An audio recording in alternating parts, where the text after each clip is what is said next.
हे 100% झाला पाहिजे, कारण टनल नाही झाला तर जे पर्यावरणवादी ज्या यांनी पर्यावरणाच्या नावाने जे बोंब मारतायत, आता जर टनल नाही झाला तर ट्रॅफिक होणार, तर प्रदूषण वाढणारच आहे ना. टनल होण्यामागचा उद्देश त्याने ट्रॅफिक जर सुरळीत झाली तर लोकांचा मौल्यवान वेळ, त्यांचा पेट्रोलच्या रूपाने डिझेलच्या रूपाने होणारा खर्च आणि प्रदूषण, ट्रॅफिकमध्ये गाड्या उभ्या राहिल्यामुळे जास्त होणार आहे, हे सगळं निश्चितच ते वाचणार आहे. तर टनल तर झालंच पाहिजे 100%.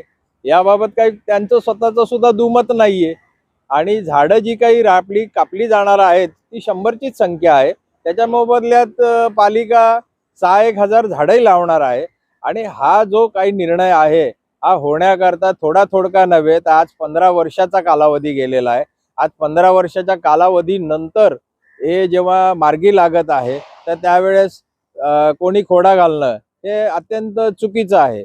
अच्छा, खोडा जे कोणी घालत आहेत तर त्यांचं चारित्र्य सुद्धा तसं मग स्वच्छ असावं, की त्यांचं चारित्र्य म्हणजे आता कसं आहे की बोलणाऱ्यांनी आपलं चारित्र्यही पाहावं.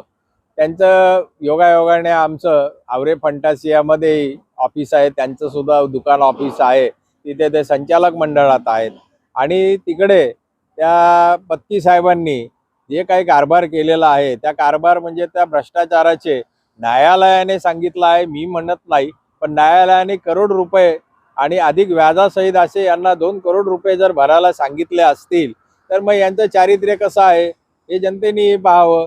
अशा माणसांनी विरोध करावा ज्यांच्या पाठीमागे जर 100 माणसंही दिसत नाहीत. जर इथे एवढे नागरिक आहेत तर या नागरिकातनं कोणच काही येत नाही, तर ठराविक अशा माणसांनी यावं. तर याच्या पाठीमागे काय आहे उद्देश हे आपण ओळखण्यास सर्वजण सक्षम आहात.